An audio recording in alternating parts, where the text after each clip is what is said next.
नमस्ते दोस्तों। आज मैं आपको भारत माता के एक महान विद्वान और सनातन धर्म के एक प्रौढ़ा भाई जी श्रीमान हनुमान पोद्दार के जीवन चरित्र के कुछ अंश सुना रहा हूं। भाई जी हनुमान पोद्दार जी सेठ जयदयाल जी गोयनका और महामहिम स्वामी राम सुखदास जी महाराज, ये तीन ऐसे महान स्तंभ थे जिन्होंने हिंदू धर्म सनातन धर्म की वो सेवा की है शायद ही किसी और ने की हो।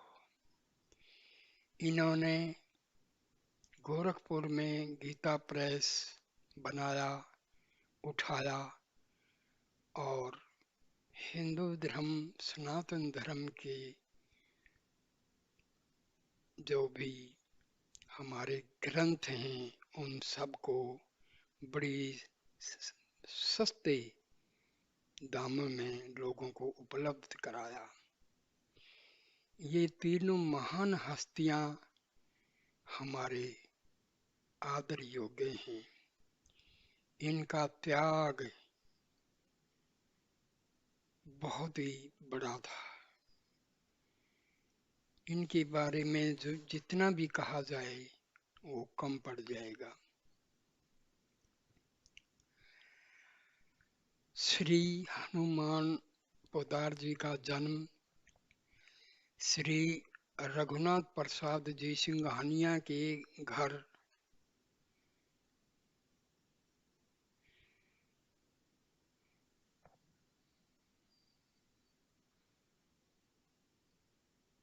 सत्रह सितंबर 1892 को शिलोंग, जो कि आसाम में आजकल तो मेघालय में है, हुआ था। उनके पिताजी का नाम श्री भीमराज जी पोद्दार था और इनके जो पूर्वज थे वो रतनगढ़, जो कि बीकानेर जिले में पड़ता है, वहाँ के रहने वाले थे। इनके परिवार का जो कारोबार था वो कलकत्ता और आसाम में था। इनके दादाजी का नाम श्री कनीराम जी था और वे शिलोंग में अपना व्यापार चलाते थे। इनके पिताजी अपना व्यापार कलकत्ते में चलाते थे और बहुत बचपन में ही इनकी माता श्री का देहांत हो गया था। भाई जी को उनकी दादी जी ने पाला और दादी जी ने माँ से भी बढ़कर उनको प्यार दिया। दादी जी का नाम श्री राम कौर देवी था और वो बहुत ही आध्यात्मिक विषयों में रुचि रखती थी, साधुओं की बड़ी सेवा करती थी और वो उनका जीवन एक संत की तरह ही था। नाथ संप्रदाय के कई संत जैसे श्री लक्ष्मीनाथ जी महाराज, श्री बखननाथ जी महाराज आदि उनके यहाँ आते जाते थे और दादी जी उनकी बहुत ही सेवा करती थी। और हनुमान प्रसाद पोद्दार जी का ऐसा मानना था कि उनकी दादी जी को भगवान श्री हनुमान जी का साक्षात्कार हुआ था। दादी जी को हमारे सभी रिश्तेदार बहुत ही आदर की दृष्टि से देखा करते थे और उनकी दादी के कारण ही महान संत श्री बखननाथ जी महाराज की कृपा भाई श्री हनुमान प्रसाद पोदार पर हुई थी। स्वामी हरिदास जी आदि महात्माओं का प्रसाद भी भाई जी को मिला था। इनकी दादी जी बहुत बुद्धिमान थी, सरल थी, उदार थी और मितव्ययी थी, स्वाभिमानता का पालन करती थी और बहुत ही विनयशील और साधु सेवा में रुचि रखने वाली औरत थी।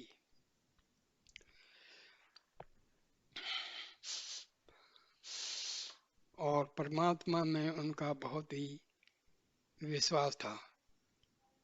उन दिनों की बात है जब व्यापार में काफी घाटा हो रहा था और हनुमान प्रसाद जी की बुआ की लड़की का विवाह था और विवाह का सारा भार हमारी दादी जी ने ले रखा था।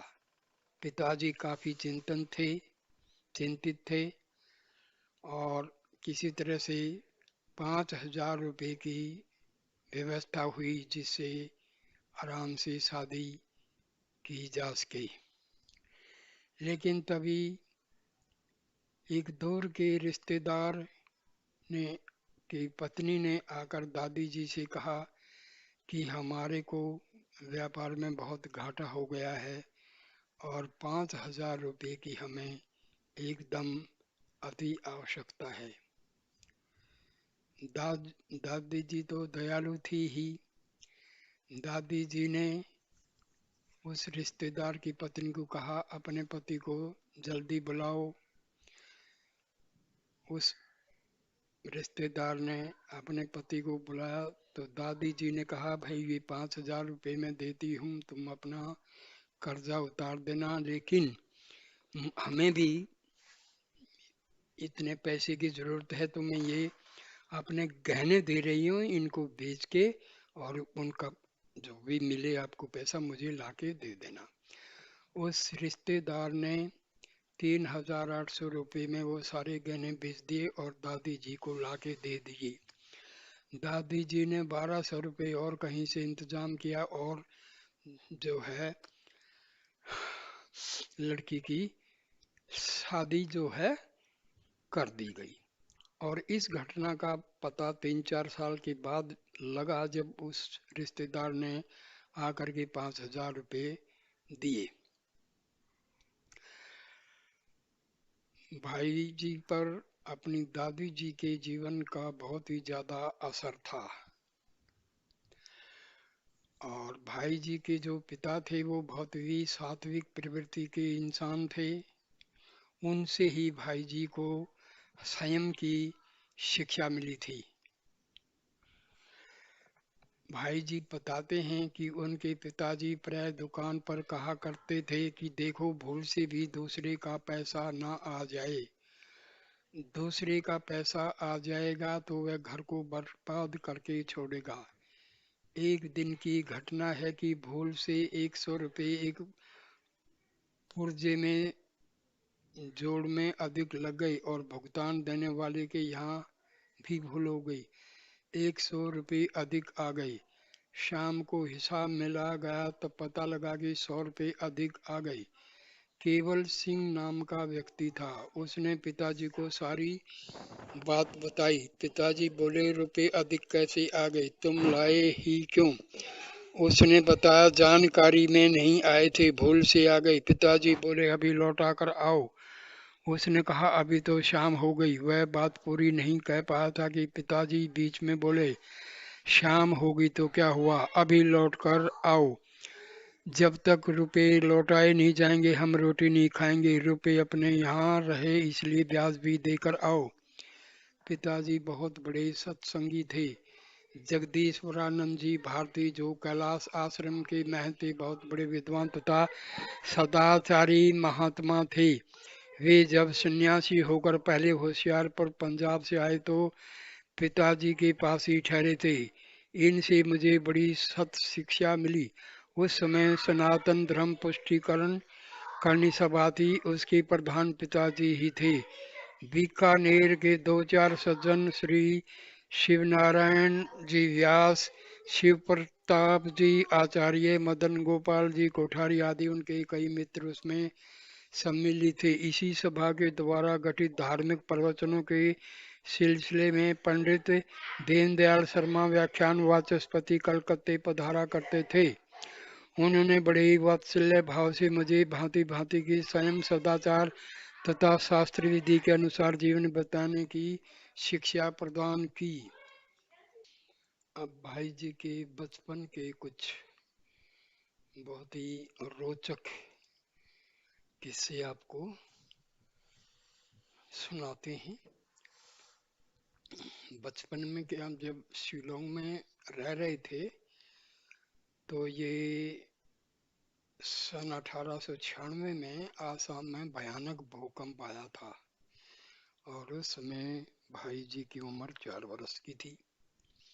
तो कहते हैं कि मैं दादी जी के साथ शिलोंग में रहता था, मेरी बुआ भी वहीं आई हुई थी। उनके दो बच्चे थे, एक लड़की थी और एक लड़का, और वे दोनों भाई जी की ही उम्र के थे और ये सब साथ साथ खेला करते थे। तो इनके एक पड़ोसी श्री भजनलाल जी श्रीनिवास के यहाँ किसी का व्रत का उद्यापन था। उनके यहाँ हमें भोजन करने जाना था। बुआ जी के दोनों बच्चों ने जाने से इनकार कर दिया और भाई जी अकेले ही वहाँ गए। संध्या का समय था, लगभग 5 बजे होंगे। तो श्री भजनलाल निवास के गोले के पीछे रसोई में जाकर भोजन किया। रसोई से निकलकर गोले में घुस ही रहा था कि धरती बड़े जोर से कांप उठी।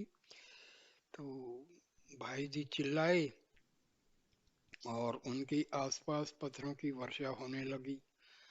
सारा मकान मिनटों में ही जो है नष्ट हो गया और भाई जी दब गए। और बड़े आश्चर्य की बात थी कि भाई जी के चारों ओर पत्थर ही पत्थर थे, पर उनके ऊपर एक तख्ता आ गया और उसके ऊपर पत्थरों का पहाड़। जैसे लग रहा था कि वो किसी गुफा में फंस गए हैं।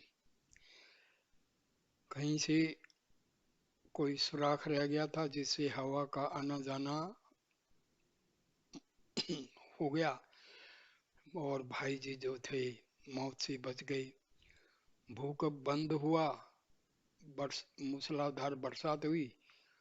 तो उसी समय उनके बगल के एक गोले में आग लग गई। चारों ओर हाहाकार मचा था, कौन बचा कौन दबा किसी को कुछ पता नहीं चल रहा था।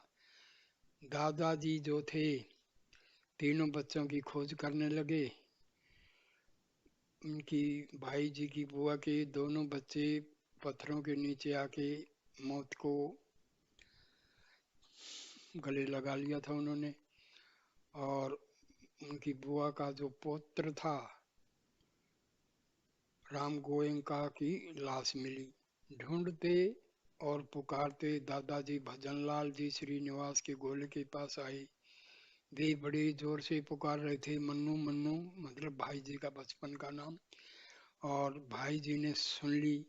नन्हा तो बच्चा था ही, भयभीत था, रो रहा था, लेकिन किसी भगवत प्रेरणा के कारण उनके अंदर एक शक्ति जैसा कुछ आ गया और उन्होंने कहा कि मैं यहाँ हूँ। पत्थरों का ढेर हटाया गया और भाई जी को जो है निकाला। भाई जी भाग के दादाजी की गोदी में चढ़ गए। दादाजी ने उनको हृदय से लगा लिया। दोनों रोने लगे। उनके रोने के कई अर्थ थे।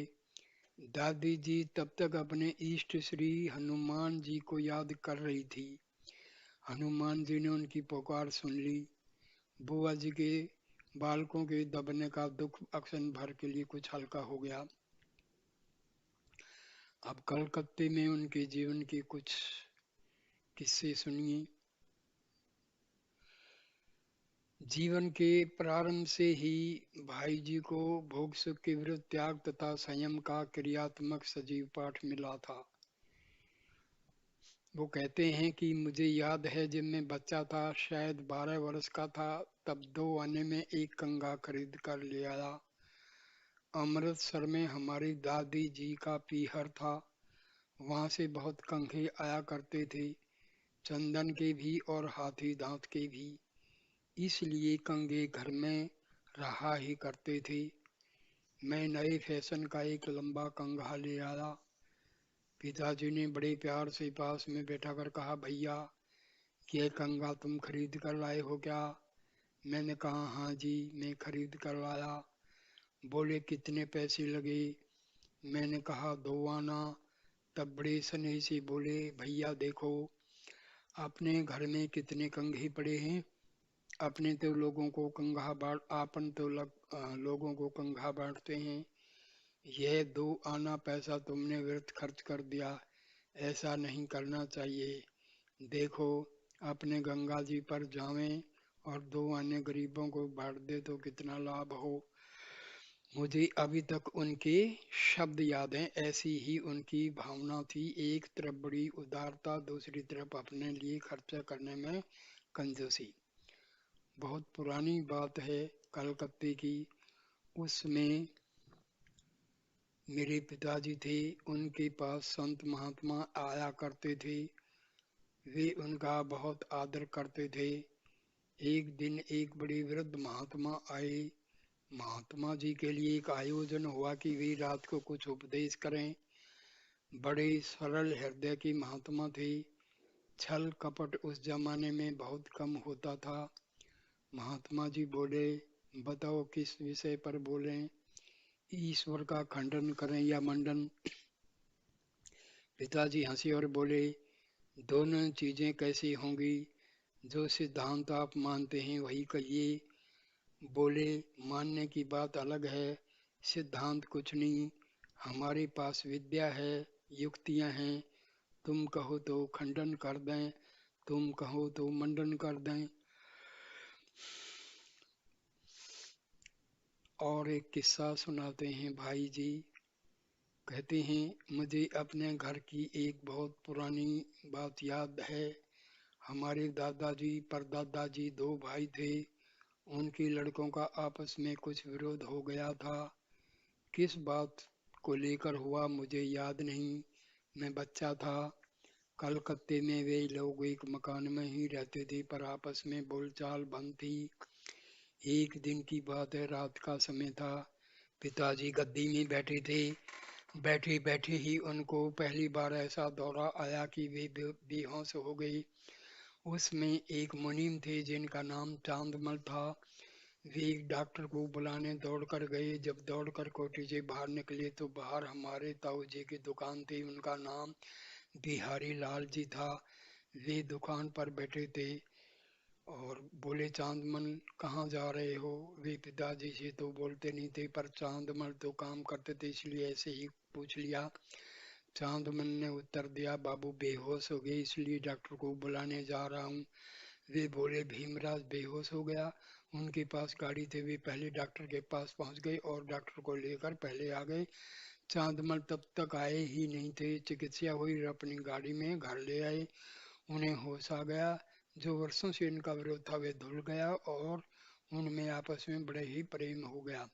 जब तक बिहारी लाल जी जीवित रहे इतना प्रेम रहा कि कुछ कहा नहीं जा सकता। उनके एक सत बर्ताव ने सारा व्यवहार बदल दिया। मैं बचपन से ही कुछ सार्वजनिक कार्यों में रुचि रखता था।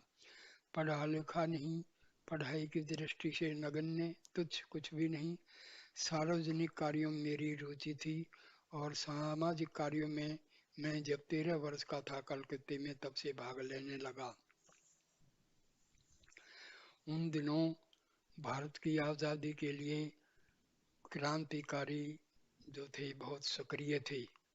कलकत्ते में स्वदेशी युग के क्रांतिकारी आंदोलन से भी बहुत बड़ी नियमानुवर्तिता, संयम, त्याग, सादगी की क्रियात्मक शिक्षा मिली, क्योंकि उसमें आंदोलन का उद्देश्य ही था देश के लिए तन मन धन सर्वस्व अर्पण कर देना, प्राणों की बलि देकर भी देश सेवा करना। उस प्रसंग में मुझे बंगाल में श्री अरविंद, श्री सुरेंद्रनाथ बनर्जी, श्री विपिन चंद्र पाल, श्री चितरंजन दास, श्री रविंद्रनाथ ठाकुर, श्री श्याम सुंदर चक्रवर्ती, श्री ब्रह्मबांधव उपाध्याय, श्री सत्याचरण शास्त्री, श्री सखाराम गणेश देवस्कर, श्री शारदाचरण मिश्र, श्री कृष्ण कुमार मिश्र आदि विभिन्न क्षेत्रों के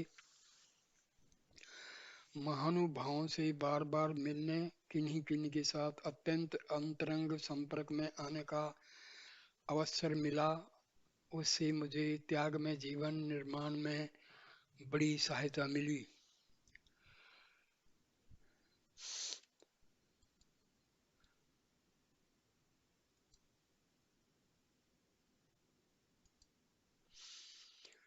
और विद्वानों एवं साहित्यकारों से निकट का संपर्क, इसी के साथ उस समय के कलकत्ते के धुरीण साहित्यिक पंडित गोविंद नारायण मिश्र, पंडित दुर्गा प्रसाद जी मिश्र, श्री बाल मुकुंद जी गुप्त, पंडित जगन्नाथ प्रसाद जी चतुर्वेदी आदि बहुत सारे विद्वानों के संपर्क में जो है आने का मौका मिला।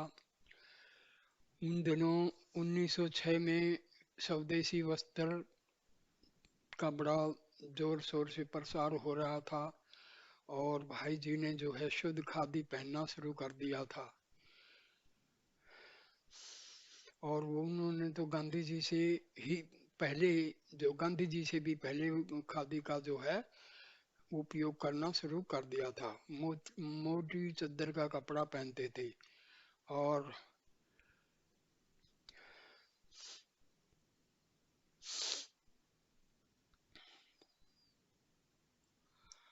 राजनीति की ओर जो है भाई जी का झुकाव हो गया। कलकत्ते में बंग भंग का आंदोलन चल रहा था।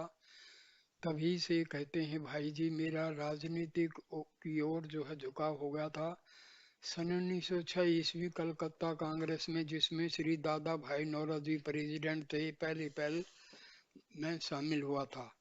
महात्मा गांधी से मेरा संपर्क तो जब मैं कलकत्ते में राजनीतिक क्षेत्र में था तभी से था। जब वे रंगून से कलकत्ता आए थे तो सबसे पहले मैंने ही उनका स्वागत किया था। उसके कुछ बाद ही महामना पंडित मदन मोहन मालवीय जी, डॉक्टर राजेंद्र प्रसाद जी, बाबू परसोत्तम दास जी टंडन, लोकमान्य तिलक, महात्मा गांधी आदि से निकट का संबंध हो गया। राजनीतिक जगत के बहुत महानुभावों से मिलना हुआ, पर उपर्युक्त महानुभाव से बहुत समीपता हो गई। खास करके पूज्य मालवीय जी, महात्मा गांधी तथा श्री टंडन जी से तो एक प्रकार का पारिवारिक संबंध हो गया। वे मुझे अपने परिवार का एक विश्वस्त बालक समझते थे। इन लोगों से मुझे बहुत कुछ मिला। और कलकत्ते के बहुत से जो गणमान्य लोग थे उन्होंने भी मुझे बहुत प्यार दिया। कलकत्ते में उस समय के गणमान्य पुरुष सर हरिराम जी गोयनका, श्री रुडमल जी गोयनका, श्री रामदास जी बाजोरिया आदि बहुत ही जो थे लोग, ये काफी बुजुर्ग लोग थे, उनसे मुझे काफी प्यार मिला। श्री हरिराम जी गोयनका, रामदास जी बजोरिया तथा श्री आनंद जी जयपुरिया विशेष स्नेह करते थे। बम्बई पहुंचने के बाद सरकार के द्वारा बंगाल में प्रवेश न करने का आदेश वापस होने के बाद जब जब जब मैं कलकत्ता गया तब तक श्री राम जी वहाँ हुए तो आनंद राम जी से मैं अवश्य मिलता, नहीं मिलता तो वे आ जाते। श्री जुगल किशोर बिड़ला से मेरा अच्छा परिचय कलकत्ते में ही हो गया था। श्री जुगल किशोर जी शुरू से ही बड़े सदाचारी, संयमी, साधु स्वभाव, अत्यंत उदार, महादानी, साधु संतों के सेवक, देश का कल्याण चाहने वाले, हिंदू धर्म की सर्वांगीण उन्नति और इसका विश्व भर में प्रसार प्रचार चाहने वाले थे। हिंदू धर्म की महत्ता को जानकर उसी से विश्व का कल्याण मानने वाले सत्पुरुष थे। वे एक योग भ्रष्ट पुरुष थे। सूचिनाम श्रीमताम गेहे योग भ्रष्टो भी जायते। मेरे तो शुरू से ही वे वात्सल्य हृदय आदरणीय भाई थे। मेरे प्रति उनका स्नेह उत्तर उत्तर बढ़ता ही गा। वे मेरी हर तरह से संभाल रखते, मेरे स्वास्थ्य का ध्यान रखते, मेरे कामों में सहायता परामर्श देते। कभी कभी पूरी आत्मीयता के साथ उल्हाना कर्तव्य अक्षेत्र से दिग्भ्रम या प्रसाद न हो जाए, इससे सावधान करते रहते। वे मूर्तिमान हिंदू धर्म थे, मुझे उनसे बहुत कुछ मिला, वे देना ही जानते थे। मैं जब जब दिल्ली जाता, यदि बिड़ला जी वहाँ होते तो मैं उनके दर्शन अवश्य करता। एक बार मुझे दिल्ली पहुंचे 2 दिन हो गए, उन्हें पता लगा तो स्वयं संध्या के समय वे भाई जया दयाल डालमिया के मकान पर जहां मैं ठहरा था आ गई। मैं उसमें कहीं बाहर गया हुआ था। वे मेरी प्रतीक्षा में बहुत देर तक बैठे रहे। तब तब से मैंने यह नियम सा बना लिया था कि मैं दिल्ली पहुंचता उसी दिन पता लगाकर यदि वे वहां होते तो उनके दर्शनार्थ बिड़ला हाउस पहुंच जाता। इसीलिए पता लगता कि मेरे प्रति उनकी अब कितनी आत्मीयता थी। श्री ज्वाला प्रसाद जी कनोडिया। श्री ज्वाला प्रसाद जी कनोडिया से मेरा बहुत पुराना परिचय है। वे उस समय श्री हरिवर्क्ष जी सांवला के फर्म के इंपोर्ट विभाग में काम करते थे। श्री सांवला जी की दुकान के ठीक सामने पार्क कोठी में हमारी दुकान थी। वहीं परिचय हुआ और वह घनिष्ठ प्रेम तथा आत्मीयता में परिणित होता गया। आप हमारी गुप्त समिति के प्रमुख थे, हमारे गोविंद भवन कार्यालय के कर्तव्यपरायण प्रधानमंत्री थे। मेरे लिए तो वे अभिन्न मित्र, दुख विपत्ति के साथी, बंधु, सदा सर्वप्रकार देख रेख रखने वाले स्नेहपूर्ण सहोदर, अग्रज, मेरी सुख सुविधा के लिए अपनी जरूरी कार्यों का भी त्याग करने वाले परम आत्मीय थे। श्री झाबरमल जी शर्मा। पंडित झाबरमल जी शर्मा बड़े ही साहसी, बुद्धिमान और सात्विक स्वभाव के साहित्यिक पुरुष हैं। मुझ पर आरंभ से ही स्नेह, प्रीति और कृपा रखते हैं।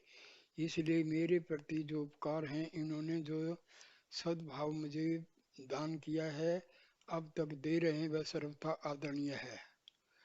और बहुत पुरानी बात है, कलकत्ता में श्री चित्तरंजन दास जी थे। वे उस समय बंगाल के बहुत बड़े नेता थे।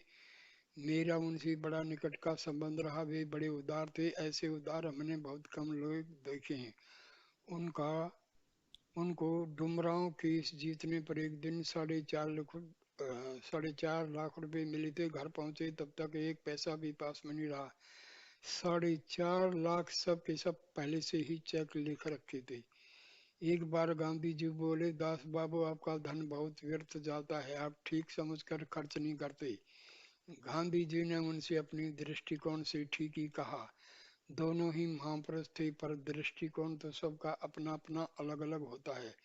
सर चित्तरंजन दास जी ने उस बात का हंसकर ऐसा उत्तर दिया कि बापू आदि सभी मेरी जगह होते तो आपका धन अवश्य व्यर्थ जाता, पर मेरा धन तो एक एक पैसा भगवान की सेवा में खर्च होता, यही भेद है। मैं सोच सोच कर एक एक पैसा भगवान की सेवा में खर्च करता हूँ। तो इतने महानुभावों के संपर्क में भाई जी का रहना हुआ तो बिल्कुल ये तो उनके जीवन पर उन सबका असर पड़ना ही था। देखिए उनका प्रार्थना से किस प्रकार से रोका नाश होता है, ये प्रसंग सुनिए। बहुत पुरानी कलकत्ते की बात है। मेरे एक बंगाली मित्र थे, वे नास्तिक थे। वे हमेशा भगवान का खंडन करते। एक बार वे बहुत बीमार हो गए, बहुत दवा लेते रहे पर अच्छे नहीं हुए। डॉक्टर बीमारी असाध्य बताने लगे। एक दिन मुझे बोले, भाई तुम भगवान भगवान करते हो, तुम्हारे भगवान से प्रार्थना करो। मैंने उनसे कहा तुम ही करो, पर करना विश्वास पूर्वक। बोले अच्छे हो जाएंगे। मैंने ऐसे ही कह दिया, विश्वास पूर्वक करोगे तो अवश्य अच्छे हो जाओगे। उन्होंने भगवान से प्रार्थना की। कुछ ऐसा चमत्कार हुआ कि 2 दिन प्रार्थ करते ही रहे। जिस रोग को डॉक्टरों ने असाध्य कहा था वह ठीक हो गया। ठीक होने पर भगवान को मानने लगे। पहले वाली ने मानने की बात उन्होंने छोड़ दी। अब संगत का जो दोष है उसके बारे में सुनिए उनका क्या कहना है। मेरे एक मित्र कलकत्ते में बड़े सज्जन पुरुष थे, वे घुड़दौड़ में जाया करते थे। घुड़दौड़ में जाने के बाद धीरे धीरे वे क्लब जाने लगे। दोस्त किस तरह आता है ये बात बता रहा हूँ। क्लब में वे जाकर बैठते तो वहां उनके मित्र रहते ही उनसे बातचीत होती। क्लब में जाने का अर्थ ही है मनोरंजन करना। कुछ दिनों बाद उनके मित्र कहने लगे, तुम यहाँ आते हो, बातचीत करते हो, हम लोग खाते हैं, तुम खाते पीते नहीं, यह अच्छी बात नहीं लगती। तुम एक काम करो, तुम घर से खाने का सामान ले आया करो, हम लोग यहाँ बैठकर खाएं। तुम अपने घर की चीजें अपने बर्तन में निकाल कर खा लिया करो। यह बात उनको जच गई, वे ऐसा करने लगे। अपने घर की चीजें लाकर अपने बर्तन में खाने लगे। कुछ दिनों बाद फिर मित्र लोगों ने समझा कि देखो भाई, घर से रोज रोज लाते हो, ये अच्छा नहीं लगता। ये कोई कच्ची रसोई तो है नहीं, हमेशा गरम दाल चावल थोड़े ही लाना है, यह तो पक्की बनी हुई चीज है।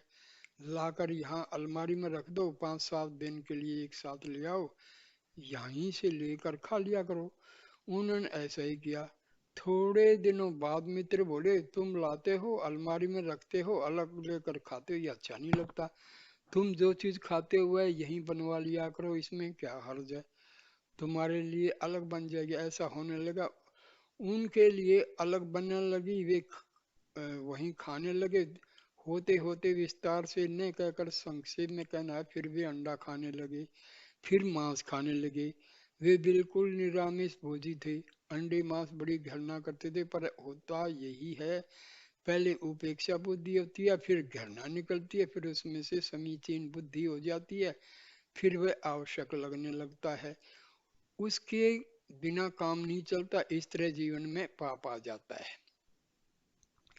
अब उन दिनों कलकत्ता की जो स्थिति थी उसके बारे में बताते हैं। कलकत्ते की बहुत पुरानी बात मुझे याद है। उस समय व्यापारियों का बैंकों में बहुत कम काम होता था। एक व्यापारी बैंक, सरकारी बैंक थे, central bank, Punjab national bank, ये पीछे स्थापित हुए।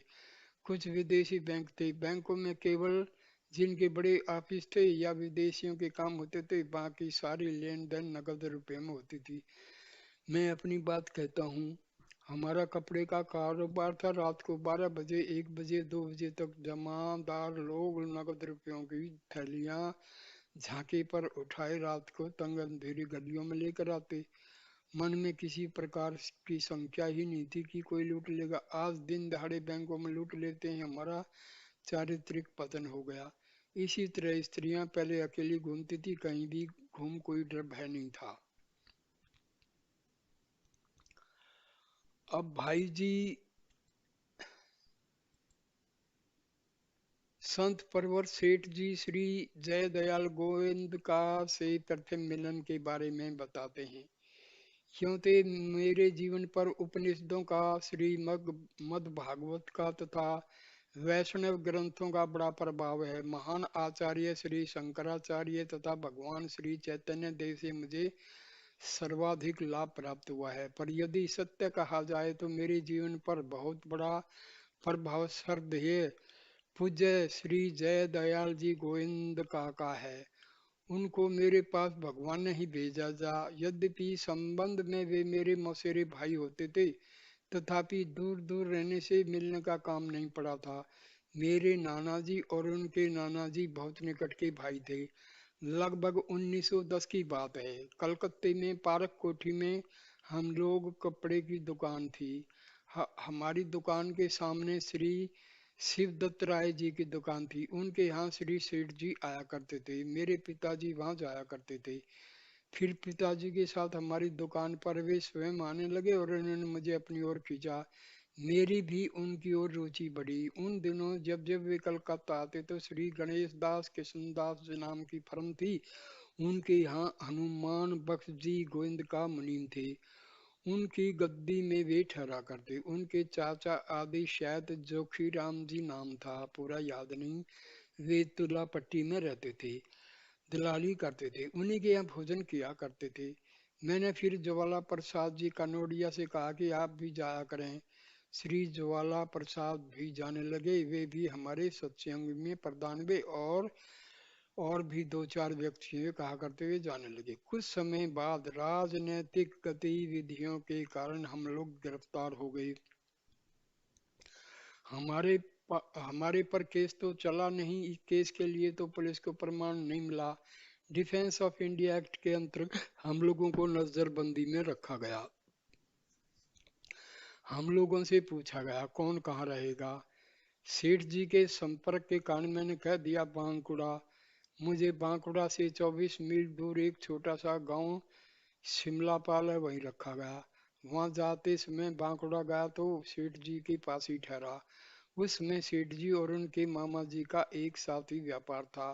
सेठ जी की राजनीति में रुचि नहीं थी। वे जब जब कलकत्ता जाते मेरी दादी जी से जरूर मिलते, घर पर जाकर मिलते। इस वीडियो को मैं यहीं समाप्त करता हूँ। कृपा करके भैया दोस्तों इस वीडियो को लाइक करना, शेयर करना और कमेंट करना और मेरी चैनल को सब्सक्राइब कर देना। भाई जी के चरित्र का अगला वीडियो मैं बा, बाद में देता हूँ। नमस्ते मेरे दोस्तों, नमस्कार।